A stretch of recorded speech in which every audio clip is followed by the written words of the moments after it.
Why can't Mercedes brake rotors be turned?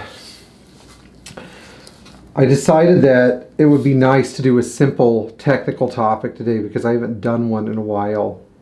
The technical topics are useful and informative.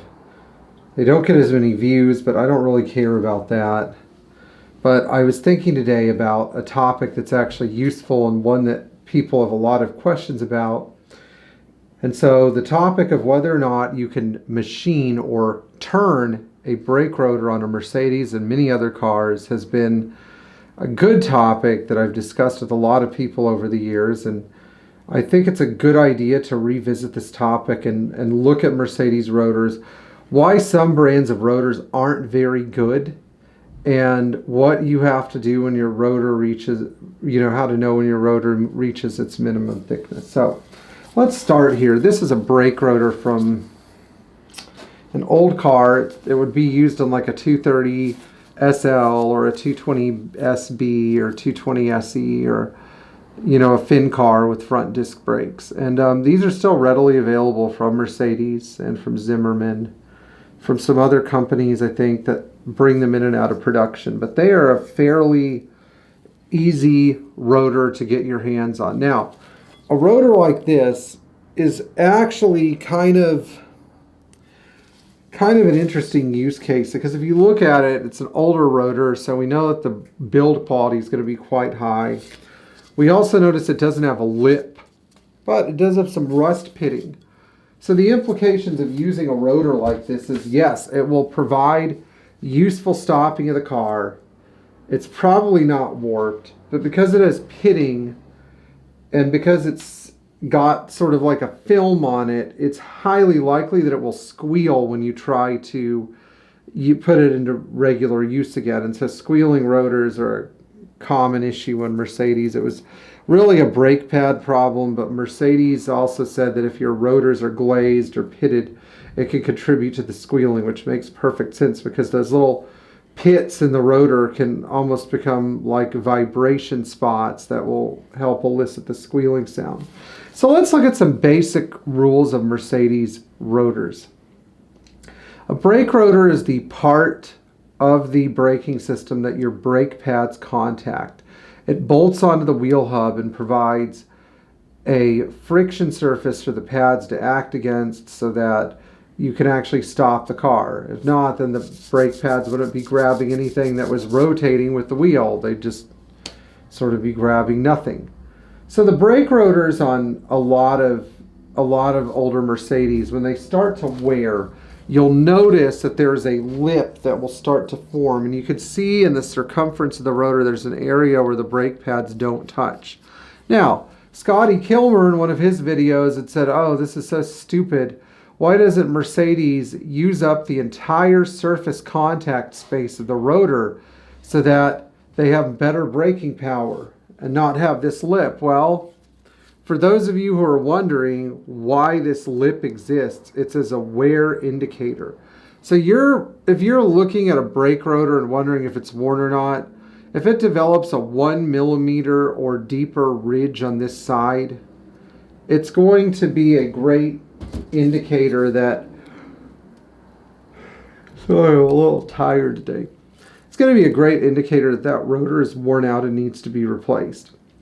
Now, it may not need to be replaced immediately because a worn rotor is not the same thing as a warped rotor, but it would be a good idea to replace those rotors if you're going in and doing major front end work.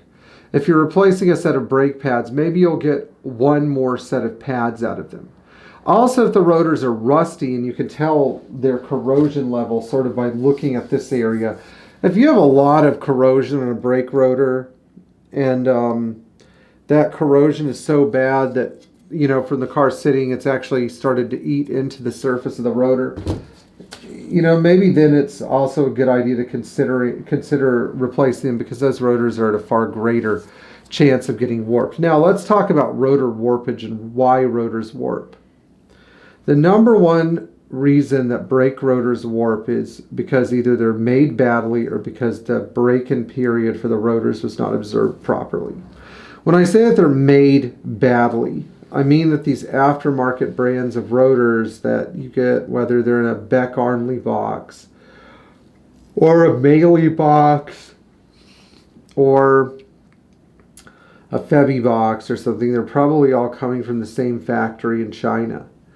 And because of this, you know that the build quality isn't very high because this part was actually never tested on a Mercedes. Now, there are some use cases where it just doesn't make sense to do otherwise. Like, I'd rather take my chances with a $50 set of Chinese rotors if I'm rebuilding the front brakes on, say, a tired W108 or 114 and or 115, because each rotor from Mercedes is about $300. They're made at a factory in Egypt, which probably produced truck parts before they started producing some of these passenger car rotors there. So it's not necessarily like I'm getting a superior German product that I know has been tested on the vehicles as well. Now, the big problem with a lot of these aftermarket rotors is that they are not really heat treated uniformly. And because they're heated up and cooled down under different conditions using different qualities of metal and different working environments, they have different heat tolerances. So one set of rotors might get hot and warp, and another one will be just fine. Now, warped rotors typically occur as a result of the heating and cooling cycle of the brake rotors themselves, and there's some brands of rotors which are more likely to warp than others. For years, we were using Brembo rotors for 126 model cars, especially the Gen 2 cars on the front brakes. So these are cars that were made from 86 on with big Gullwing wheels, and they were built using, you know, they were made in Italy, or so they said. But we started noticing that these rotors would have a 50% warpage rate within the first 500 or so miles. They were trash. You'd get on them, do a couple of hard stops, and they were done. They'd warp like crazy. Surely there's a metallurgy problem. So we decided to buy rotors from Mercedes. In this case, it made perfect sense because we weren't even really saving that much money buying the Brembo rotors. You know, it's not like you can mark them up. And at least with Mercedes rotors, I knew that my customers were going to get a rotor that would be good for the next 100,000 miles or maybe even more. Now, the reason you can't turn Mercedes rotors is because of two reasons: minimum thickness, and because of the nitrite, the hardening that they use in these rotors as part of their manufacturing process. The outer part of the rotor is hardened, but you can't harden the rotor all the way through.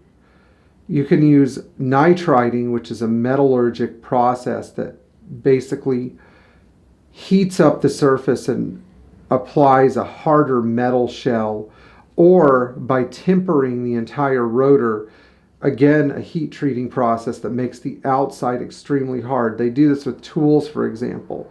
The problem with tempering is that as you get closer to the center of the metal, the tempering effect is less and less and less useful. The tempering doesn't really strengthen the inside. It more like it applies a stronger layer of molecular density in the metal to the outside because of the heating and cooling operations. So when you cut the rotor, you literally shave off this hard layer of metal, and you'll find that as soon as you start using the rotor, not only will it be a little bit on the thin side, but it will also affect the braking system in such a way that the rotor could easily warp, or it will start to wear very fast. You'll be out of a rotor again. You'll have to do the labor of removing and installing them again within not that much time. So once these rotors get really bad, they can actually crack and burn through. I know that the previous owner of my 280 SE 4.5 had tried to turn his rotors. After the rotors were turned and reinstalled, after I put 50,000, not even 50,000 miles, maybe 40,000 miles or something like that, 35,000 miles on them, they burned through in certain areas. And that's why you can't really turn them. They'll just never be thick enough to withstand the heat and the mechanical force load.